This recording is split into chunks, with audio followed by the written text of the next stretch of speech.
I2B PRC5 के जो हमने रिवीजन सेशन टाइप एक वीडियोस हमने बनानी स्टार्ट की थी, ब्रीफ वीडियोस। आज इंशाल्लाह उसका चैप्टर 7 जो है उसको डिस्कस करेंगे। 6 चैप्टर्स जो हैं वो ऑलरेडी अपलोडेड है चैनल के ऊपर, आप लोग उनको भी देखें ताकि आपके जो कॉन्सेप्ट्स हैं वो थोड़े क्लियर हों। एक बार दोबारा मैं बताता चलूं कि ये सब्स्टिट्यूट नहीं है फुल लेक्चर का। सही है, फुल लेक्चर लेट्स से अगर कोई 3-3.5 घंटे में कवर होता है तो यहाँ तो हम सिर्फ 30-35-40 मिनट्स में उसको कवर करने की ट्राई करते हैं। तो ऑब्वियसली ये सिर्फ कॉन्सेप्ट्स को थोड़ा सा क्विकली रिवाइज करने का एक तरीका है, एक बर्ड आई व्यू आपको दिया जाता है चैप्टर का। तो जी let's start chapter 7 marketing concepts. इंशाल्लाह इसको भी डिस्कस करते हैं। सबसे पहले आप मार्केटिंग को देख लेते हैं। मार्केटिंग, हम अक्सर वर्ड ये सुनते हैं जी कि फलां कंपनी ने बहुत ज्यादा मार्केटिंग के ऊपर इन्वेस्ट किया, बहुत ज्यादा पैसा खर्च किया है, बहुत ज्यादा जबरदस्त मार्केटिंग कर रहे हैं, एडवर्टीजमेंट कर रहे हैं, प्रमोशन कर रहे हैं। तो होता क्या है मार्केटिंग? सबसे पहले तो हमें इस चीज पे फोकस करना चाहिए। अक्सर लोग सेल्स को भी मार्केटिंग समझ लेते हैं, सेल करना चीज को, उसको मार्केटिंग कह लेते हैं। कुछ लोग मार्केटिंग करने को सेल्स कह लेते हैं। तो इसका मतलब अक्सर कंफ्यूजन इसके अंदर आ जाती है। लेकिन हमारा जो सिलेबस है इसमें हमें इस कंफ्यूजन को दूर करने के लिए कोशिश की गई है। तो उसको डिस्कस करते हैं सबसे पहले कि मार्केटिंग क्या होती है और सेल्स क्या होती है, दोनों में एक डिफरेंस है। देखिए, मार्केटिंग जो है उससे मुराद यह है कि कोई भी प्रोडक्ट है, कोई या कुछ सर्विस है आपकी, उसको आपने मार्केट के अंदर लेके जाना है। तो भाई अपने कंज्यूमर्स को पहले तो बताएं कि भाई ये चीज है। पहले कंज्यूमर की नीड्स या वांट्स को समझें कि कंज्यूमर क्या चाहता है, कस्टमर क्या चाहता है, उसके मुताबिक आप अपनी प्रोडक्ट या सर्विस बनाएं। कस्टमर को बताएं, उसके फायदे बताएं चीज के कि उन्हें ये चीज क्यों चाहिए। कस्टमर उसको फिर परचेज करता है। वो जो छोटा पोर्शन है, जब कस्टमर परचेज करेगा और आप सेल करेंगे, तो सेलिंग सिर्फ एक छोटा सा फेज आता है जिसमें एक्चुअल आप कह सकते हैं एक्सचेंज होती है चीजों की। मतलब आप कैश लेते हो और बदले में गुड्स या सर्विसेज प्रोवाइड करते हो। वो सिर्फ एक पोर्शन सेल का है। लेकिन उससे पहले भी क्या बनाना चाहिए, किस प्राइस पे देना चाहिए, मार्केट के अंदर घूम के सर्वे करते हैं, वो मार्केटिंग है। उसके बाद सेल्स के बाद भी आफ्टर सेल्स सर्विसेज आ जाती हैं। कस्टमर्स को खुश रखना है, अगर उनका कोई मसला मसाला आते हैं, वारंटीज आप देते हैं, उनके जो क्लेम्स होते हैं उसको सुनते हैं, शिकायत को सुनते हैं, ताकि कस्टमर रिटेन रहे। लॉन्ग टर्म आपकी अप्रोच होती है, दैट इज मार्केटिंग। तो आपको थोड़ा आइडिया हो गया होगा तो कि मार्केटिंग जो है उसका जो व्यू है बहुत ब्रॉड होता है, सेल्स से बहुत ज्यादा बड़ा उसका व्यू होता है। क्योंकि मार्केटिंग के अंदर आपने ना सिर्फ कस्टमर को लेके आना है, कस्टमर को रिटेन करने की भी पूरी कोशिश आपकी होनी चाहिए। तो इसी तरह फिर डेफिनेशन देख लेते हैं। दोनों की डेफिनेशंस में भी थोड़ा फर्क है। मार्केटिंग जो है एज पर बुक अगर हम देखें, it is the process of communicating the value of a product और service to customer so that the product और सर्विस सेल्स। आपने जी कस्टमर को प्रोडक्ट या सर्विस की वैल्यू बतानी है। ये हमने पहले भी किसी चैप्टर में इसको डिस्कस किया कि जब भी आपने सोचना है कि कस्टमर आपसे क्या चाहता है, कस्टमर ऑलवेज डिमांड्स वैल्यू। आपने ये नहीं कहना कस्टमर क्वालिटी चाहता है। कुछ कस्टमर नहीं चाहते क्वालिटी, वो कहते हैं यार घटिया क्वालिटी की चीज दे दो, सस्ती दे दो। फिर आप सोच सकते हैं कि शायद कस्टमर सस्ती चीज चाहता है। नहीं चाहता भाई, हर कस्टमर सस्ती चीजें तो नहीं चाहता। अगर हर कस्टमर सस्ती चीज चाहता हो तो रोल्स रॉयस कौन खरीदे? आईफोन है या एप्पल के दूसरे प्रोडक्ट्स है, वो कोई क्यों खरीदे अगर सस्ती चीजें हर बंदा चाहता है? तो इसका मतलब है कि हर कस्टमर एक जैसा नहीं है। हर किसी के डिफरेंट तरह की डिमांड्स हैं, डिफरेंट तरह की वैल्यू वो चाहता है। कुछ लोग चाहते हैं यार इजीली एक्सेसिबल उनके घर पे चीज मिल जाए। अगर एक चीज वैसे 100 रुपए की है लेकिन उसके घर पे डिलीवरी 150 में होती है, वो 150 में लेने को तैयार है कि यार उसको कन्वीनियंस की वो फैसिलिटी मिल रही है, उसके लिए उसमें वैल्यू है। किसी के लिए वैल्यू सस्ते होने में है, किसी के लिए वैल्यू क्वालिटी के अंदर है, किसी के लिए वैल्यू ये है कि यार उनका कोई पसंदीदा एक्टर या कोई और ऐसा बंदा जो उनको पसंद हो, कोई पॉलिटिशियन वगैरह, वो उस चीज को यूज करता है। वो शायद सिर्फ उसी वजह से उस चीज को यूज करें। वैल्यू उनके लिए उसी में इमोशनल सेंटीमेंट्स उनके होते हैं। या लेट्स से एक इंग्लैंड के अंदर एक बंदा बैठा हुआ है, पाकिस्तान मेड अगर कोई चीज वहां पे जाती है, वो सिर्फ इसलिए परचेज कर लेता है कि यार ये पाकिस्तान मेड चीज है। अब उसके अंदर ना तो वो क्वालिटी देख रहा है, ना तो वो कॉस्ट की कोई फिक्र कर रहा है, वो सिर्फ ये देख रहा है कि यार मेरे कंट्री से आई है। तो इसका मतलब है कि there can be different things या डिफरेंट पैरामीटर्स होते हैं जो आपने देखने होते हैं कि आपका कस्टमर कौन सी वैल्यू चाहता है।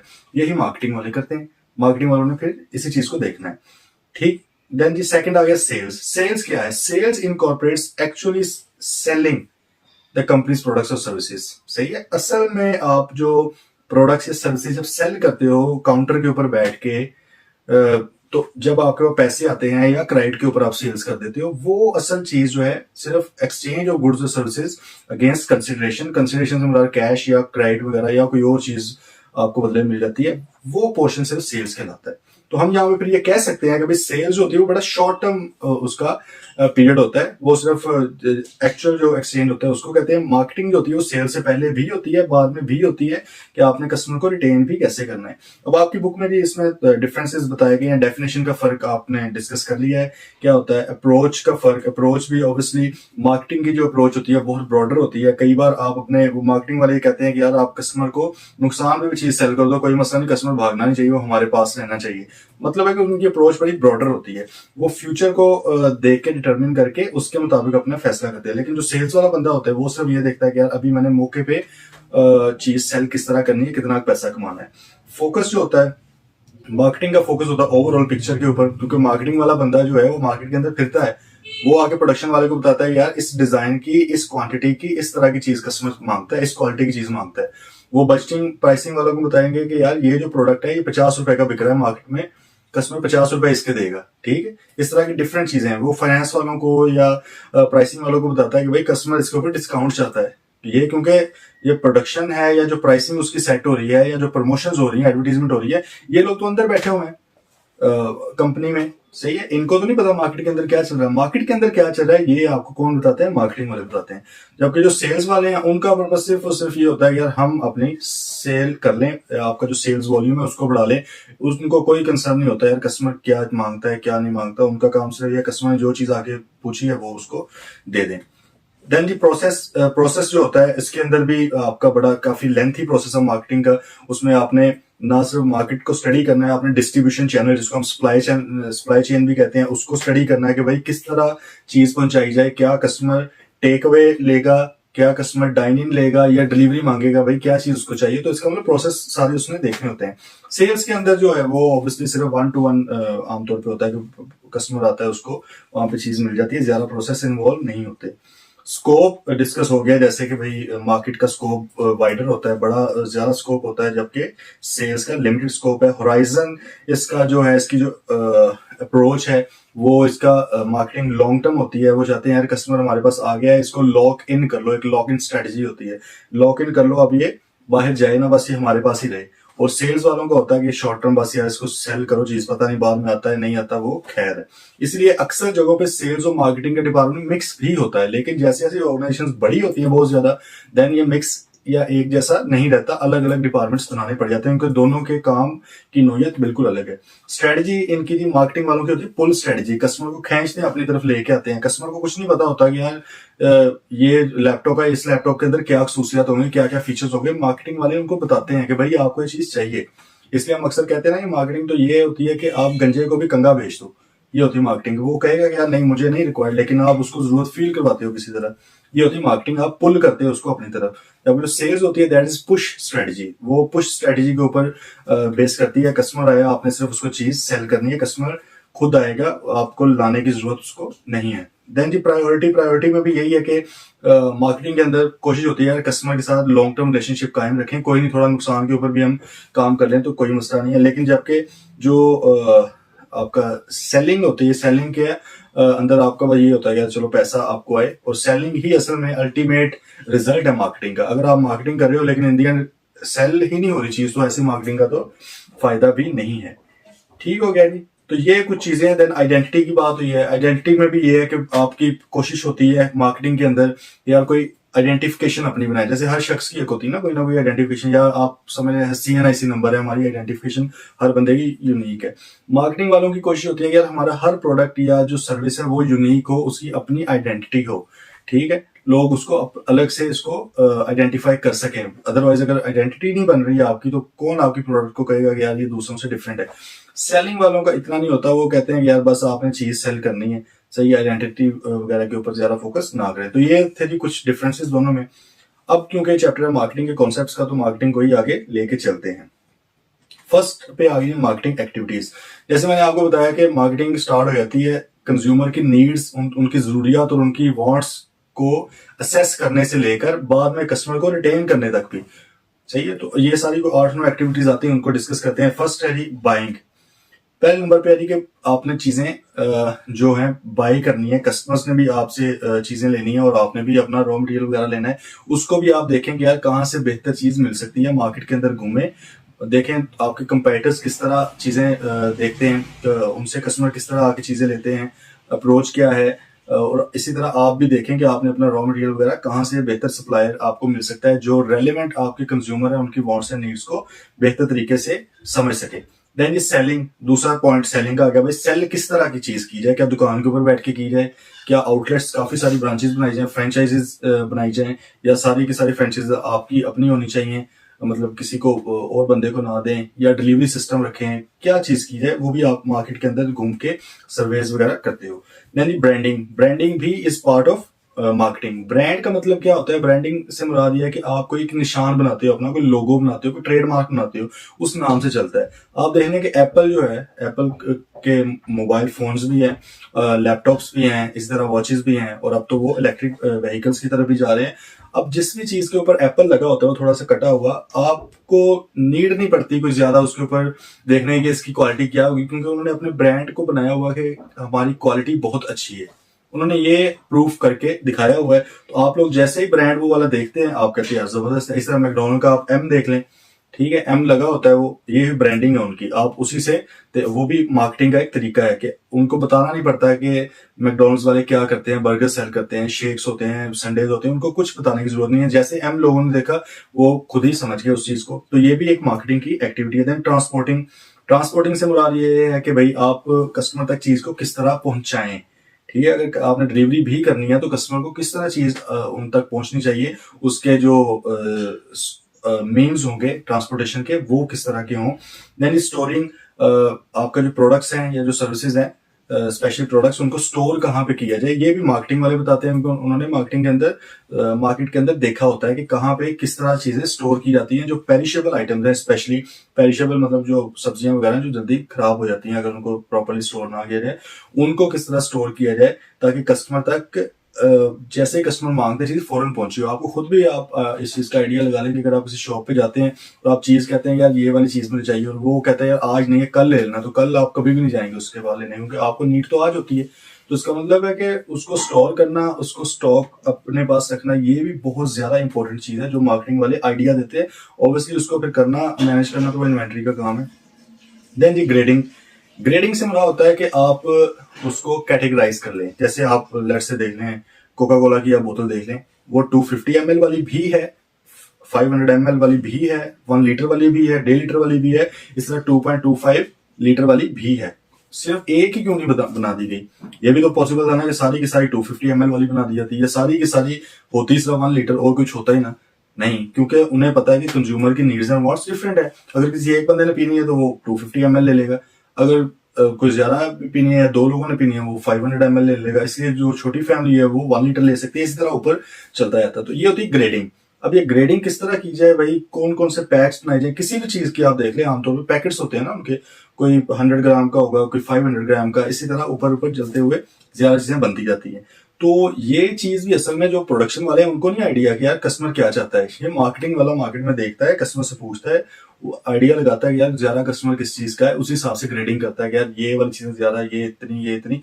प्रोडक्शन वालों को फिर वो बताते हैं। ठीक हो गया। देन आगे फाइनेंसिंग। अब क्योंकि मार्केटिंग वालों को पर्पज ही होता है कि यार कस्टमर हमसे चीज लाजमी खरीदे, हर सूरत खरीदे, वो फिर क्या करते हैं, कई बार उनको प्रमोशनल ऑफर्स, आपको पता है जैसे बाय वन गेट वन वाला ऑप्शन भी चल सकता है, या आप शायद कभी प्रॉपर्टी डीलर्स वगैरह के साथ आपका हो जो इंस्टॉलमेंट्स के ऊपर भी चीजें देते हैं, अपनी मतलब प्रॉपर्टीज सेल करते हैं। अगर उनके पास आप जाए ना तो वो आपको पूछेंगे कि आपके पास कितने पैसे हैं। लेट्स से आपने कहा कि मेरे पास कोई 10 मिलियन है, मतलब 1 करोड़ रुपए है। अब आपको उन्होंने कोई प्लॉट दिखाया 1.5 करोड़ रुपए वाला, आपने कहा यार नहीं मैं तो नहीं ले सकता, मेरे पास 1 करोड़ है। वो कहेंगे यार आप ऐसे कहते 1 करोड़ इधर दें, बाकी के जो पैसे हैं इंस्टॉलमेंट्स कर लें, कोई मसला नहीं है, आप इंस्टॉलमेंट्स में दे लें। ये होती है मार्केटिंग। ये मार्केटिंग वाले असल में उनको बताते हैं कि यार आप इस तरह के काम भी कर सकते हो, आप कोई ना कोई ऑफर दे दें, कस्टमर को जाने ना दें, जैसे ही वो आ गया कोई ना कोई उसको कहानी सुना के आपने अपने पास रख लेना है। तो इसका मतलब फाइनेंसिंग अरेंज किस तरह करनी है, पैसा कैसे अरेंज करना है, इसके आइडियाज भी कस्टमर मार्केटिंग वाले आपको बताते हैं डिपार्टमेंट को, फिर वो रेलेवेंट जो डिपार्टमेंट है वो उसको डील कर लेता है। अब आगे मार्केटिंग रिसर्च।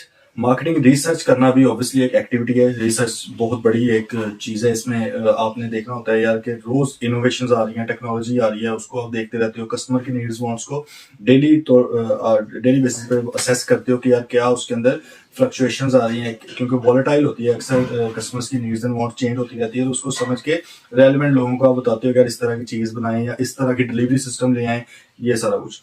देन ये रिस्क टेकिंग तो ऑब्वियसली मार्केटिंग है। मार्केटिंग के अंदर आप कई बार करोड़ों रुपया भी खर्च कर देते हो, लेकिन इन दी एंड जब सेल ही ना हो पाए, क्योंकि अल्टीमेट रिजल्ट तो सेलिंग ही है ना, अगर सेल ही ना हो पाई चीज ही खराब निकली या उस तरह की नहीं है, कस्टमर्स ने कोई इंटरेस्ट नहीं लिया आपकी मार्केटिंग की बेस पे, तो आपको नुकसान भी हो सकता है। उसका मतलब रिस्क टेकिंग लाजमी है। तो ये थी 8-9 एक्टिविटीज। क्लियर है। अब नेक्स्ट हम डिस्कस कर लेते हैं प्रोडक्ट। प्रोडक्ट क्या है, किसको कहा जाता है, उसकी कैरेक्टरिस्टिक्स क्या होती हैं। वैसे तो हमने प्रोडक्ट आमतौर पे गुड्स, टेंजिबल चीज को कहते हैं, लेकिन इसके अंदर मार्केटिंग के पॉइंट ऑफ व्यू से आपकी प्रोडक्ट्स के अंदर गुड्स चीजें भी आ जाएंगी, सर्विसेज भी आ जाएंगी, आइडियाज जो होते हैं, आइडियाज भी सेल होते हैं। पाकिस्तान में तो आइडियाज चोरी हो जाते हैं, सही है, लेकिन दुनिया में सेल होते हैं। तो इस तरह की सारी चीजें आपकी क्या है, प्रोडक्ट के अंदर आएंगी। Product is anything that can be offered to a market for attention, acquisition, use or consumption that might satisfy a want or need। वो कहते हैं प्रोडक्ट कोई भी चीज है, कोई भी, सही है, जो आप मार्केट के अंदर देते हो फॉर अटेंशन, ताकि लोग उसको देखें, एक्वायर करें, खरीदें, यूज या कंज्यूम करें उसको, तो वो होती है। इसमें अब फिजिकल ऑब्जेक्ट्स भी हो सकते हैं, फिजिकल चीजें भी हो सकती हैं, सर्विसेज भी हो सकती हैं, पर्सन्स, लोग अपने जो होते हैं वो भी इसमें, जैसे आपको पता है कि स्पोर्ट्स में जब PSL वगैरह होती है तो हम प्लेयर्स को भी उसमें बाय करते हैं, तो वो भी एज अ प्रोडक्ट ही वहां पे सेल हो रहे होते हैं। प्लेसेस, जगह हो सकती हैं, ऑर्गेनाइजेशंस, आइडियाज वगैरह, ये सारे प्रोडक्ट के उसमें जिम्मे में आएंगे। अब जो कोई भी प्रोडक्ट है, जो प्रोडक्ट से मतलब यहाँ पे सिर्फ गुड्स नहीं है, सारी चीजें जो आप ऊपर हमने डिस्कस की है, कोई भी प्रोडक्ट है उसके अंदर 4 कैरेक्टरिस्टिक्स, 4 खूसियत लाजमी होनी चाहिए। फर्स्ट है, it should B relevant. Relevant से मुराद क्या है, जहां पे आप उसको सेल कर रहे हो वो कस्टमर को लेना भी चाहता हो, रेलेवेंट हो। अब आप सर्दियों के मौसम के अंदर बारीक कपड़े बेचने लग जाओगे तो वो रेलेवेंट ही नहीं है भाई, प्रोडक्ट कौन खरीदेगा उसको, सही है। आप KPK में जाते हो, KPK में होती है ठंड, वहां पे आप बारीक कपड़े या शॉर्ट्स बेचते हो तो वो कोई भी वहां पे परचेज नहीं करेगा। इसी तरह एक बहुत ही गरीब इलाका है, जैसे वो झुग्गियां वगैरह होती हैं, वहां पे जाके आप कोई बहुत बड़ी बेकरी खोल लेते हो, जलाल सन्स, बंदू खान वगैरह ओपन वो कर लेते हो, तो वो वहां पे ऑब्वियसली रेलेवेंट ही नहीं है उनके लिए वो चीज, वो कैसे उसको खरीदें। तो इसका मतलब product must be relevant, relevant हो। Secondary, it should be communicated. Communicate करें भाई, कस्टमर को नहीं पता कि प्रोडक्ट क्या है, उसको कुछ नहीं पता कि इसके क्या फायदे हैं, क्या नुकसान है, कितने का है, क्या फीचर्स हैं इसके, क्या कैरेक्टरिस्टिक्स हैं, he doesn't know anything at all. आपने उसको बताना है कि भाई ये देखें, ये जो मैं मोबाइल लेके आया हूँ उसकी इतने GB रैम है, रैम क्या होती है उसको बताएं, रोम इसकी कितनी है, 128 GB है, 64 GB है, कैमरा जो है कितने पिक्सल्स है, सारा कुछ आपने उसको बताना है।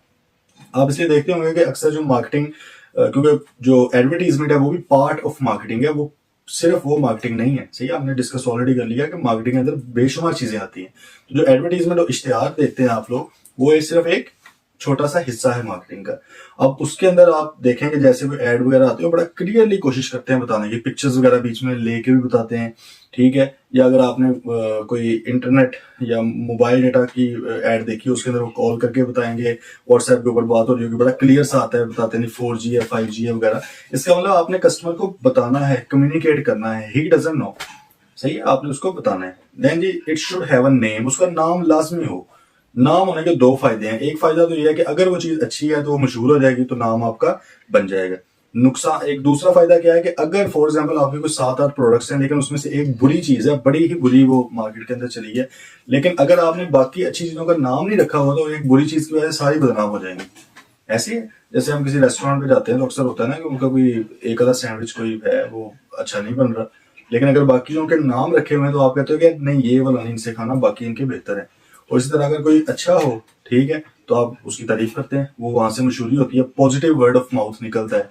ये फ्री मार्केटिंग होती है ना। पॉजिटिव वर्ड ऑफ माउथ से मुराद क्या है, कस्टमर खुद बताता है जाके उस बंदे से ये चीज ले लो बड़ी जबरदस्त है, ये वाला मोबाइल लो बड़ा जबरदस्त है। अब ये जो मार्केटिंग हो रही है इसके ऊपर खर्चा कोई नहीं आ रहा कंपनी का, कंपनी कौन सा उसको पैसे दे रही है कि यार मार्केटिंग करो, लेकिन फ्री में हो रही है। पॉजिटिव वर्ड ऑफ माउथ, अच्छे अल्फाज, और इस तरह नेगेटिव वर्ड ऑफ माउथ भी है, बुरी बातें भी लोग बताते हैं अगर कोई चीज अच्छी ना हो। और नेगेटिव वर्ड ऑफ माउथ आमतौर पे ज्यादा है, क्योंकि जो बुरी चीजें होती हैं वो आमतौर पे नेगेटिव कमेंट्स ज्यादा फैलते हैं।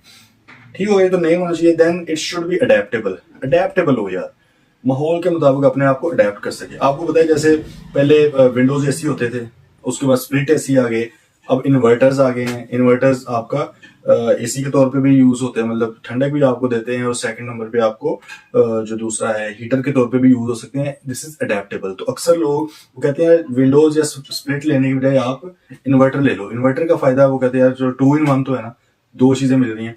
इसी तरह पहले जब हम छोटे थे उस वक्त आपको भी शायद याद हो या आप लोगों ने भी वो चीज यूज की हो, बॉल पेन होती है, उसमें कोई 4-5 कलर के उसमें पेन होते हैं, कोई रेड लिख रहा है, कोई ब्लैक लिख रहा है, एक ही चीज के अंदर। तो बजाय इसके कि हम 10-10 रुपए की 5 खरीदे हैं जो 50 की आनी है, हम क्या करते हैं 20 या 25 रुपीज की एक ही आई थी, इसके अंदर 5-6 किस्म के या कई तो 10 तरह के कलर्स होते थे उसमें। तो ये अडेप्टेबल है। ठीक है, आप माहौल के मुताबिक थोड़ा सा अपने आप को जरूरत के मुताबिक अडेप्ट करने की क्वालिटी भी होनी चाहिए प्रोडक्ट के अंदर, फिर वो ज्यादा ऑब्वियसली थोड़ा उसका फायदा होता है।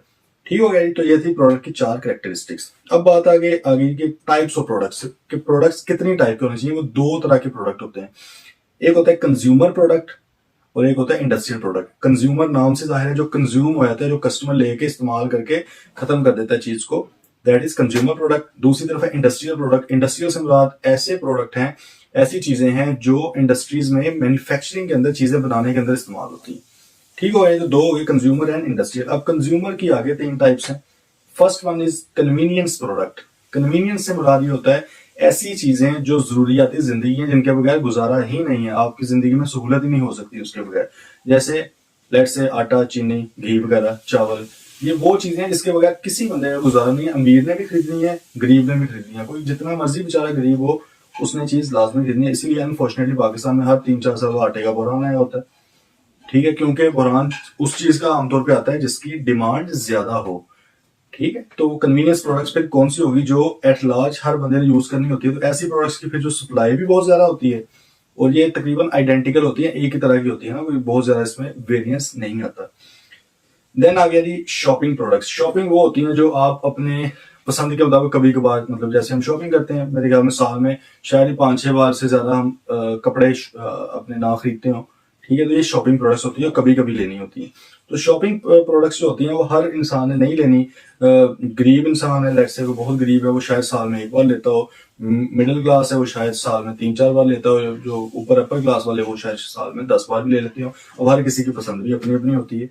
ठीक है, तो ये शॉपिंग है। देन जी स्पेशलिटी प्रोडक्ट्स। स्पेशलिटी प्रोडक्ट्स से मुराद ऐसी प्रोडक्ट्स हैं जो लग्जरी प्रोडक्ट्स हों, जो आप अपने ब्रांड लॉयल्टी की बेस पे या आप अपनी पसंद की बेस पे लेते हो कि यार जो मर्जी रेट लग जाए मैंने ले लेना है। ऑडी गाड़ी आपने लेनी है जी, सही है, जितना मर्जी महंगी है लेनी है। लैंड क्रूजर आपने लेनी है, मोबाइल लेना है, आईफोन लेना है, मैंने वही एक मोबाइल 50-60-70,000 का मिल रहा है, नहीं मैंने तो 2-2.5 लाख वाले लेना है।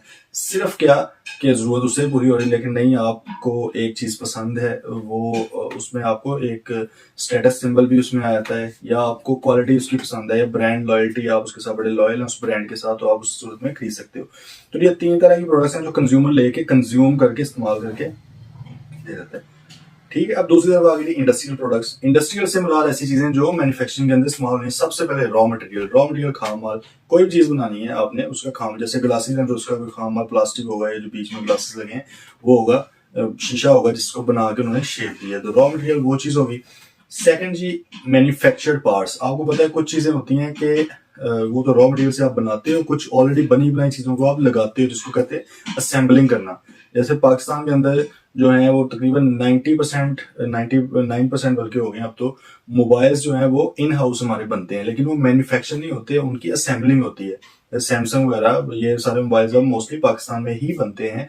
तो इनके लेकिन मैन्युफैक्चर मतलब रॉ मटेरियल से नहीं बनाए जाते, मोस्टली इनकी बाहर से इनकी जो रेलिवेंट कंपनीज हैं वो मैन्युफैक्चर्ड पार्ट्स भेजती हैं और हम उसको असेंबल करके जोड़ देते हैं। इस तरह गाड़ियां भी आप देख लें, पाकिस्तान में उनके इंजन वगैरह और इस तरह की चीजें नहीं बनती, बाहर से हम इंपोर्ट करते हैं रेलिवेंट कंपनी से और उसको असेंबल करते हैं। तो ये अगर असेंबलिंग का काम कर रहे हैं और मैन्युफैक्चर्ड पार्ट्स को आप यूज कर रहे हैं तो ऑब्वियसली वो भी इंडस्ट्रियल प्रोडक्ट्स हैं। देन ये कैपिटल आइटम्स। कैपिटल आइटम्स वो होती हैं मशीनरी, आपका ऑफिस इक्विपमेंट, बिल्डिंग वगैरह, वो चीजें जिनकी मदद से आपने ये रॉ मटेरियल को तैयार करना है या मैन्युफैक्चर पार्ट्स को जोड़ना है, तो वो मशीनें वगैरह वो सारी आपकी कैपिटल आइटम्स है, ये भी इंडस्ट्रियल प्रोडक्ट्स हैं। लास्ट में सप्लाईज। सप्लाई से मतलब ये है कि रॉ मटेरियल भी है आपके पास, मैन्युफैक्चर्ड पार्ट्स भी है, मशीनें भी जिनके ऊपर काम कर रहे हैं, लेकिन ये सप्लाईज ऐसी चीजें हैं जो उनको रनिंग में रखने के लिए जरूरी है, जैसे फ्यूल वगैरह, जैसे ग्रीस वगैरह देनी पड़ जाती है, ऑयल देना पड़ जाता है, बीच में ओवर हीट हो जाती हैं चीजें, उनको ठंडा करने के लिए कूलेंट वगैरह यूज करने पड़ जाते हैं। ये क्या है, ये सप्लाईज हैं, इनके बगैर भी गुजारा नहीं है। ठीक है, तो ये 4 तरह की चीजें मिलकर इंडस्ट्रियल प्रोडक्ट्स में आती हैं। जो 3 तरह के ऊपर हमने पढ़ी है कंज्यूमर। अब ये भी पॉसिबल है कि एक चीज कंज्यूमर भी है लेकिन इंडस्ट्रियल भी है, जैसे आटा है या मैदा की अगर आप बात करें, मैदा कंज्यूमर भी यूज करता है, ठीक है, वो उसका कोई ना कोई चीज बना देता है मैदे की, और लेकिन दूसरी तरफ वही आपका इंडस्ट्रियल में भी आता है कि अगर उससे आप कोई पिज्जा डो बना लो या कोई शवारमा वगैरह की ब्रेड बना लो तो आपका वो उधर भी इंडस्ट्री के अंदर भी चीज वो चली जा सकती है। ठीक हो गया जी। तो ये थे आपके 2 तरह के प्रोडक्ट्स। अब इनके नीचे थोड़े डिफरेंसेस बताए हुए हैं, वो आप इनको देख लीजिएगा। देन जी डिजिटल प्रोडक्ट्स, ये अलग से जरा बताया गया है। डिजिटल प्रोडक्ट से मुराद कोई भी वो चीज है जो डिजिटली अवेलेबल हो। डिजिटली से मुराद क्या होता है, टेक्नोलॉजिकली, मतलब आईटी के थ्रू। जैसे आप MP3 सॉन्ग्स वगैरह, MP4 सॉन्ग्स यूट्यूब के ऊपर चीजें देख लेते हो, डाउनलोड वगैरह भी कर लेते हो। इस तरह अमेजोन के ऊपर पहले स्टार्ट में ई बुक्स सेल होती थी, अब तो बेशुमार चीजें आ गई। और ये अगर आप कोई भी चीज ऑनलाइन लेते हो और वो डिजिटल फॉर्मेट के अंदर, मतलब फिजिकल एग्जिस्टेंस उसकी नहीं है, तो दैट इज आपका डिजिटल प्रोडक्ट। और ऐसे प्रोडक्ट्स जो डिजिटल प्रोडक्ट्स हों उनको खरीदने वाले को फिर ऑब्वियसली डिजिटल बायर या डिजिटल कंज्यूमर कहा जाता है। क्लियर जी। अब नेक्स्ट आ रहे हैं मार्केटिंग की अप्रोचेस, कि मार्केटिंग किस तरह की जाए। 3 तरह की अप्रोच है जी। पहली है total market approach. Total market से मुराद क्या है कि भाई पूरी मार्केट के अंदर मार्केटिंग करो, हर बंदे को बताओ कि हमारा प्रोडक्ट क्या है। ये होती है आमतौर पे आइडेंटिकल आइटम्स, एक जैसी चीजें जो होती हैं, मोस्टली कंपेटिटर्स बना रहे होते हैं, और उनके लिए आप आमतौर पे टोटल मार्केट अप्रोच करते हैं। अब इसमें भी आपने खुद डिसाइड करना है कि भाई आप क्या करना चाहते हो, किसको भेजना चाहते हो। आप जैसे सुजुकी को दे रहे हैं, सुजुकी की टोटल मार्केट अप्रोच है, हर बंदे को वो कहते हैं कि यार ये गाड़ी है हमारी, जिस बंदे ने मर्जी खरीदनी है खरीद लो। तो ये क्या है, टोटल मार्केट अप्रोच है। इस तरह आप घी वगैरह दे रहे हैं, डालडा, सूफी, कश्मीर वगैरह, जो भी ऑयल या इनके घी हैं, ये पूरी मार्केट के अंदर इनकी मार्केटिंग होती है। टीवी के ऊपर आ रहा होगा, हर बंदा ही देख सकता है, जो मर्जी बंदा इसको खरीद ले। तो ये टोटल मार्केट अप्रोच है, इसमें आप पूरी मार्केट को लेने की कोशिश करते हो। देन ये टारगेट मार्केट। टारगेट मार्केट से मुराद वो मार्केट है जो हिस्सा आपने चूज करके उसको टारगेट करना है, उसके मुताबिक आपने अब मार्केटिंग करनी है, उसके मुताबिक एड्स बनाने हैं, चीजें बनानी है, प्रमोशंस वगैरह करनी है। वो अब आपने देखना होता है कि क्या जो मार्केट मैंने चूज किया वो कंज्यूमर है या इंडस्ट्रियल है। कंज्यूमर होगी तो और तरह की मार्केटिंग होगी, ऑब्वियसली टीवी वगैरह के ऊपर आएगा, हर बंदा देखेगा। लेकिन अगर इंडस्ट्रियल है, इंडस्ट्रियल वाले सीईओज वगैरह या जो प्रोडक्शन मैनेजर्स वगैरह, वो उतनी टीवी देखते हैं इस तरह, उनके उधर पास जाके आपको दिखानी पड़ी जाती चीज, तो इसका मतलब अप्रोच आपकी चेंज हो जाती है। देन जी है कि मार्केट सेगमेंटेशन। सेगमेंटेशन का आपको आइडिया होगा, सेगमेंट का मतलब क्या होगा, चीज का तोड़ लेना, एक हिस्सा बना लेना। आप भाई मार्केट को कई बार टोटल मार्केट को नहीं चीज बेचते, आप उसको तोड़ लेते हो। क्या सिर्फ इस एरिया को मैं बेचना चाहता हूँ, सिर्फ इन लोगों को बेचना चाहता हूँ, सिर्फ इस एज ग्रुप को बेचना चाहता हूँ, तो ये क्या हो जाएगी, मार्केट सेगमेंटेशन। अब ये 3 तरह की होती है। फर्स्ट है डेमोग्राफिकली। डेमोग्राफिक से मतलब होता है पॉपुलेशन के जो ट्रेंड्स होते हैं।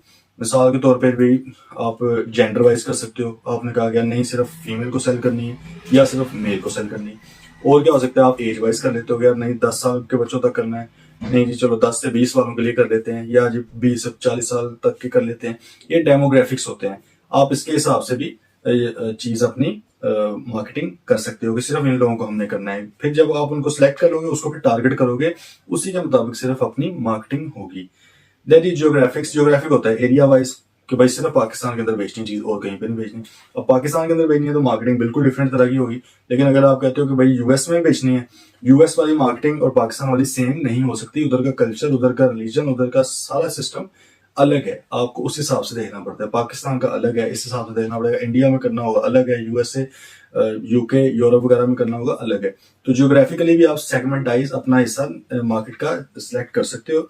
Then is social factor. इसके अलावा कोई भी सोशल फैक्टर्स हो सकते हैं, आपके कास्ट के हिसाब से आप कर लें।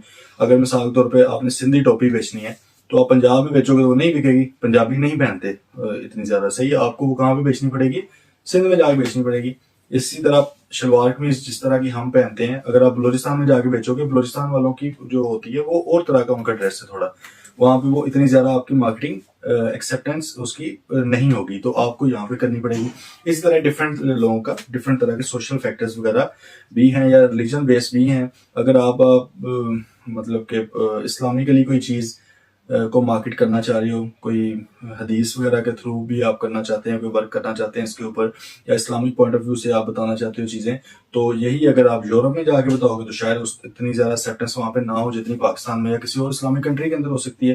तो इसका मतलब है कि आपने मार्केटिंग करते हुए डिफरेंट सोशल फैक्टर्स को देखना है, तो इस हिसाब से आप मार्केट सेगमेंटाइज करोगे, फिर उसी मार्केट को हिट करोगे, ओवरऑल चीज़ को नहीं छेड़ोगे। क्लियर है जी? Now the next thing is marketing mix. Mix से मतलब मिक्सचर है किसी भी चीज का। आप कोई भी डिश भी बनाते हो, चावल बनाते हो, कढ़ाई वगैरह बनाते हो, उसका एक मिक्सचर होता है ना, इतना नमक, इतनी मिर्च, इतना प्याज, टमाटर वगैरह हर चीज, ताकि वो बेहतर से बेहतर बन सके, उसका जायका या उसका टेस्ट बेहतर हो सके। तो इस तरह भाई जब मार्केटिंग भी आप लोगों ने करनी है तो कोशिश करनी है कि डिफरेंट चीजें हैं, उसकी 5 मार्केटिंग मिक्स है, 5 पीज उसको कहा जाता है। पी से मुराद, क्योंकि वो 5 के 5 जो पी वर्ड से शुरू होते हैं, तो आप उसको पी अल्फाबेट के हिसाब से 5 पीस कहते हैं। ठीक है जी? तो इन 5 पीस के ऊपर आपने वर्क करना है, बेहतर से बेहतर बनाने की कोशिश करनी है। जितना ज्यादा मसाला ये वाला बेहतर होगा, मार्केटिंग उतनी ज्यादा बेहतर होगी, कस्टमर उतना ज्यादा बेहतर तरीके से घेरा जा सकेगा आपके। फर्स्ट है जी product, P for product. Product से मुराद है कि भाई जो प्रोडक्ट आपने असल में सेल करना है उसका डिजाइन किस तरह का है, उसकी क्वालिटी किस तरह की है, ठीक है, उसकी शेप किस तरह की है, ये चीजें आपने देखनी है। ये उस तरह की होनी चाहिए जो कस्टमर चाहता है आपसे। कस्टमर कुछ और चाह रहा हो, आप कुछ और बना दे, वो नहीं खरीदेगा। तो फर्स्ट ऑफ ऑल प्रोडक्ट के ऊपर काम करें। Second one is price. उसकी प्राइस क्या है भाई? अब ये सारी चीजें मार्केटिंग वाले ही बताते हैं। प्राइस सेट करना मार्केटिंग वालों का काम नहीं है, लेकिन एक रेंज बता देंगे कि मार्केट के अंदर ये जो चीज है, इसको कोई 50 रुपए से लेके 70 रुपीज तक खरीदने के लिए तैयार है कस्टमर। अब आप लोग अपने हिसाब से देख लो, जितने में आपको पड़ती है, जितना का आप मार्जिन इसके ऊपर रखना चाहते हो वगैरह। तो प्राइस को बेहतर होनी चाहिए, आपकी कंपेटिटिव प्राइस होनी चाहिए। कंपेटिटिव से मुराद क्या है? ऐसी प्राइस जो आपका कंपेटिटर भी ना दे पा रहा हो, ताकि कस्टमर उसके पास जाने के लिए आपके पास आए। देन जी प्लेस। प्लेस से मुराद है कि वो चीज कहाँ पे सेल की जाए। क्या वो चीज आपके पास आके बंदा खरीदेगा, या आप उसको डिलीवरी देंगे, या किस तरह का सिस्टम के थ्रू आप उस तक पहुंचाना चाहते हैं, इसके ऊपर भी आपने वर्किंग करनी है। बेहतर से बेहतर जब तक प्लेस नहीं होती तब तक आपसे कस्टमर चीज नहीं खरीदेगा। देन ये फोर्थ पे प्रमोशन, कि भाई प्रमोशन किस तरह की जाए, मशहूरी उस चीज की किस तरह की जाए, क्या नेशनल टीवी के ऊपर दिखाया जाए, क्या फ्लैक्स लगाए जाए, किस तरह काम किया जाए, या कुछ भी ना किया जाए। हो सकता है पॉसिबल कि आपकी किसी और तरह की प्रमोशन हो, जाके वहां पे प्रमोशन आपको करनी पड़े, या आप हो सकता है कि बाय वन गेट वन वगैरह वाला कुछ सेल्स प्रमोशन ऑफर लगा दें। तो इन चीजों को भी आपने देखना है। देन पीपल के ऊपर फोकस करें। अब ये जो ऊपर वाले 4-5 काम है, प्रोडक्ट को बनाना, डिजाइन वगैरह, प्राइसिंग करना, प्लेस के ऊपर चीजें सेल करना, प्रमोशन वगैरह, ये करना तो किसी इंसान ने है, तो भाई वो इंसान किस तरह के हो, ठीक है, उनके ऊपर फोकस करना है। ट्रेंड लोग होने चाहिए, स्किल्ड लोग होने चाहिए, जो कस्टमर के साथ अगर कोई डील करता है तो तमीज के साथ डील करे। अगर सब कुछ अच्छा है, प्रोडक्ट बहुत कमाल है, प्राइस बहुत जबरदस्त है, अच्छी प्राइस के ऊपर दे रहे हैं, घर जाके भी प्रोवाइड कर रहे हैं, फुल कन्वीनियंस है, हर तरह की प्रमोशन भी अच्छी हुई, लेकिन सेल करने वाला बंदा बदतमीज है, तो आपके सारे किए कराए के ऊपर पानी फिर जाएगा। इसलिए पीपल जो है, मतलब पीपल पार्ट है, वो बहुत ज्यादा इंपॉर्टेंट है। तो ये 5 पीज है, मार्केटिंग मिक्स है, इसके ऊपर आपने वर्क करना है। जितना ज्यादा इसको अच्छा बनाओगे उतना ज्यादा मार्केटिंग का फायदा है। Then next one is product life cycle. कोई भी इंसान है, उसकी भी एक लाइफ एक साइकिल है। मतलब हम लोग पैदा होते हैं, सही है, इसको इंट्रोडक्शन हम कह सकते हैं, हमारा लाइफ के अंदर दुनिया में इंट्रोडक्शन होता है। उसके बाद हम ऐसे ऐसे ग्रोथ की तरफ जाते हैं, बड़े होते हैं, और फिर एक टाइम आता है जब हम मेच्योरिटी के ऊपर आते हैं। 40-50 ईयर्स का बंदा मेच्योर हो जाता है, फिर वो ऐसे ऐसे डिक्लाइन की तरफ जाता है, और वो फिर डेथ हो जाती है, फोर्थ हो जाता है। सही है? तो इसी तरह प्रोडक्ट का भी एग्जैक्टली यही है। प्रोडक्ट क्या होता है? सबसे स्टार्ट में इंट्रोडक्शन, नया प्रोडक्ट आपने लाइफ उसकी स्टार्ट की है, यदि कोई मार्केट के अंदर निकाला है। अब जब आपने नया प्रोडक्ट निकाला है, उस वक्त उसकी एग्रेसिव मार्केटिंग होनी चाहिए, बहुत ज्यादा मार्केटिंग होनी चाहिए, लेकिन डिपेंड करता है प्रोडक्ट किस तरह का है, कंज्यूमर है, इंडस्ट्रियल है, कौन सी कैटेगरी में फॉल करता है, उस हिसाब से। आमतौर पर क्या होता है, मार्केटिंग बड़ी ज्यादा होती है, उनको कस्टमर को नहीं पता यार ये क्या चीज नहीं बना दी है इसने, आपको बताना पड़ता है। इसका मतलब मार्केटिंग के ऊपर अच्छा खासा इन्वेस्ट करना पड़ता है। देन जी वो बिकना स्टार्ट होता है, तो आपकी ग्रोथ स्टार्ट होती है। 100 यूनिट्स बिक रहे हैं, 120, 130, 140, 150, ऐसा ऐसा ग्राफ आपका ऊपर को जाना स्टार्ट हो जाता है। That is your growth. अब वहां पे मार्केटिंग इंट्रोडक्शन के मुकाबले में कम, लेकिन स्टिल चाहिए होती है, तो आपने वहां पे भी देखना है। देन ये एक लेवल आता है, मच्योर रहती है आपकी जो प्रोडक्ट है मार्केट के अंदर। मच्योर से मुराद क्या है? दो रीजन हो सकती हैं। एक तो यह कि भाई आपने बहुत ज्यादा सेल कर लिया, वो कोई कस्टमर नहीं आ रहा आपके पास, या दूसरी ये आ जाती है कि अगर आपने इंट्रोडक्शन करवाया उसका और वो ग्रोथ उसकी बेहतर होगी। अब आपको देखा देखी दूसरे बंदों ने भी कॉपी कर लिया है।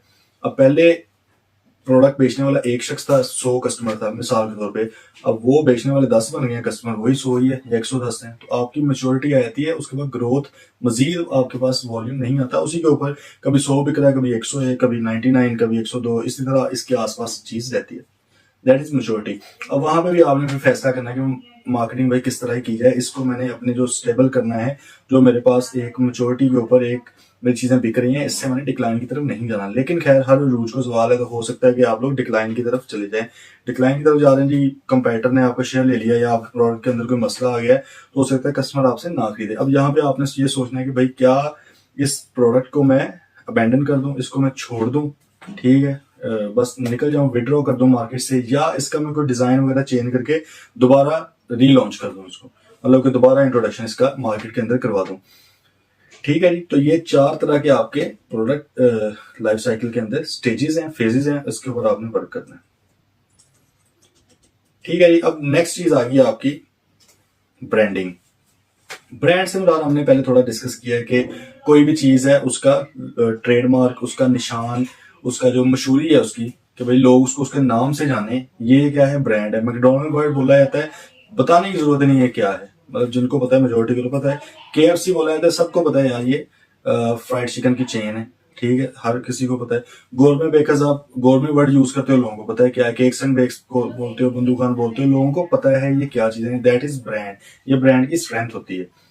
ठीक है जी। तो ब्रांडिंग के बड़े फायदे भी होते हैं। पहला एक फायदा क्या है, ब्रांडिंग गेट्स रिकग्निशन। इससे आपको लोग रिकग्नाइज करते हैं, भाई बताने की जरूरत नहीं पड़ती क्या चीज है, लोग समझ जाते हैं। Branding increases business value. Business की वैल्यू बढ़ती है ब्रांडिंग के साथ। अगर आपने एक चलता चलाया बिजनेस किसी को बेचना हो और आपका तगड़ा ब्रांड है, तो आप मिसाल के तौर पे अंदर प्रोडक्ट पड़ा हुआ है, 1 करोड़ रुपए की चीजें आपके पास पड़ी हुई है, आप उससे 1 करोड़ नहीं, आप 3-4 करोड़ रुपया मांगोगे। क्यों? आप कहोगे यार इतना नाम नहीं बनाया मैंने इतना वक्त लगा के। तो ब्रांडिंग आपके बिजनेस की वैल्यू भी क्रिएट करती है, इन्वेस्टर के पॉइंट ऑफ व्यू से भी और कस्टमर के माइंड में भी यही होता है कि जितना पुराना और जितना तगड़ा ब्रांड होगा वो आपके ऊपर उतना रिलाई करता है। Branding generates new customer. एक तो तरीका होता है न्यू कस्टमर, नया कस्टमर बनाने का, कि भाई मार्केटिंग करो। लेकिन अगर आपका ब्रांड ही इतना स्ट्रॉन्ग है, आपको मार्केटिंग की फिर उतनी ज्यादा जरूरत नहीं पड़ती, कस्टमर आपके पास वैसे ही आ जाते हैं नए कस्टमर। इस तरह improve employees pride and satisfaction. अगर अच्छा ब्रांड है तो आपके जो एम्प्लॉयज होते हैं उनका जो प्राइड होता है, उनको बड़ा फख्र होता है आपके साथ काम करके। मिसाल के तौर पर अगर शौकत खानम का ब्रांड हॉस्पिटल का इतना अच्छा है, तो उनके जो एम्प्लॉयज वहां पे काम करने वाले बड़े फख्र के साथ बताते हैं कि भाई उनको बड़ी सेटिस्फेक्शन होती है कि हमने एक अच्छी जगह पे काम करें, बजाय इसके कि अगर वो किसी छोटे मोटे क्लिनिक के ऊपर काम करें जहाँ पे लेट्स से उनको बहुत ज्यादा पैसे भी मिल जाए, फिर भी प्राइड सेटिस्फेक्शन नहीं होगी। इसी तरह ये creates trust with in market. Market के अंदर ट्रस्ट कायम होता है। जितना पुराना ब्रांड होता है, आप भी आमतौर पे कोई चीज लेने जाते हो तो वहां पे अगर आप दुकान पे देखते हो वो लिखा होता है 1980 से 1940 से कायमशुदा, आप आके उसकी तरफ जाते हो। क्यों? आपको लगता है यार ये ब्रांड है, ये पुरानी चीज है, तो ऑब्वियसली अच्छी चीज बेच रहे होंगे, तो अभी तक मार्केट के अंदर बैठे हुए हैं। ठीक हो गया। देन जी ब्रांडिंग स्पोर्ट्स एडवर्टाइजिंग। एडवर्टीजमेंट के अंदर आपको सपोर्ट करती है कि उतना ज्यादा खर्चा नहीं आपको करना पड़ता जितना कि एक नॉन ब्रांडेड चीज को करना पड़ता है, जिसको कोई जानता नहीं है। जिसको कोई नहीं जानता वो बहुत ज्यादा खर्चा करते हैं एडवर्टीजमेंट के ऊपर। जिनको जानते हैं वो सिंपल एक जगह M लिख दें या KFC का वो बाबा जी बना दें, तो वहां से उनकी मशहूरी हो जाती है। ये ताकत होती है ब्रांडिंग की। ठीक है। देन आ गया की एलिमेंट्स ऑफ ब्रांडिंग। ये सिंपल सी चीजें हैं। इसमें ये आया था कि ब्रांड की पोजीशनिंग क्या है मार्केट के अंदर, ब्रांड किस नंबर पे है, कोई बहुत अच्छा ब्रांड है या माड़ा ब्रांड है, किस हिसाब से है, ब्रांड किन चीजों से मिलकर बना है, लोगों के अंदर क्या क्या चीजें शामिल हैं, उसकी ओनरशिप है या नहीं है, मतलब किसी ने खरीदा हुआ है उस ब्रांड को। आपको पता है कि जैसे हम जिन ब्रांड्स के नाम ले रहे हैं, मैकडॉनल्ड, KFC वगैरह, उनको कोई बंदा कॉपी नहीं कर सकता। अगर कोई कॉपी करेगा तो उसके ऊपर केस होगा। क्यों? क्योंकि उन लोगों ने, उन कंपनीज ने उन ब्रांड की ओनरशिप खरीदी हुई है। सही है, खरीदी हुई। इससे मुराद ट्रेडमार्क होता है। ट्रेड, आप किस मार्क से, किस निशान से ट्रेड कर रहे हैं, उन्होंने उसको रजिस्टर करवाया हुआ है। पाकिस्तान के अंदर जो इदारा रजिस्टर करता है ट्रेडमार्क्स को, उसका नाम है IPO, इंटेलेक्चुअल प्रॉपर्टी ऑर्गेनाइजेशन। वहां पे जाके आप अपना ट्रेडमार्क भी रजिस्टर करवा सकते हो, या आपको कोई फॉर्मूला वगैरह है आप उसका पेटेंट भी करवा सकते हो, कॉपीराइट भी करवा सकते हो। तो जब वो कॉपीराइट, ट्रेडमार्क या पेटेंट हो जाए चीज, तो उसको अगर कोई और बंदा उसको चोरी करता है तो आप उसके ऊपर केस करके उसको जेल में भी भेज सकते हो। ठीक है। तो इसी तरह unique selling proposition. Unique selling proposition से मुराद है कि ब्रांड जो है वो ये शो करे कि उसके अंदर अलग क्या है। प्रोपोजिशन से मुराद है ऑफर, कि वो आपको क्या चीज अलग ऑफर कर रहा है। एप्पल है, जैसे एप्पल को आप सेब देखते हो, उन्होंने ब्रांड उसका इस तरह का बनाया कि वो देख के आपको पता लग जाता है यार ये क्वालिटी ऑफर कर रहा है। ऐसे ही गोरमे है, अगर हम कंपेयर करें उसका, आप वो जी देखते हो, उसके साथ बंधु खान को देखते हो, केक्स एंड बेक्स है, इस तरह वो जितनी भी है, आप फौरन उनके अंदर कंपैरिजन कर लेते हो यार इसकी चीज सस्ती है, इसकी चीज क्वालिटी की है, इसकी चीज बहुत ज्यादा महंगी है। ठीक है, तो ये होती है यूएसपी, आपकी यूनिक सेलिंग प्रोपोजिशन। तो इसी तरह 5-7 आपके ब्रांडिंग के एलिमेंट्स, इनको थोड़ा सा क्रैम कर लीजिए क्योंकि थोड़ा सा ओवरलैप भी करती हैं चीजें। तो ये 5-7 हैं, इसको आपने क्रैम कर लेना है। तो ये था जी आपका चैप्टर नंबर 7। इंशाल्लाह जल्द चैप्टर 8 के साथ मिलेंगे। टिल देन टेक केयर, अल्लाह हाफिज।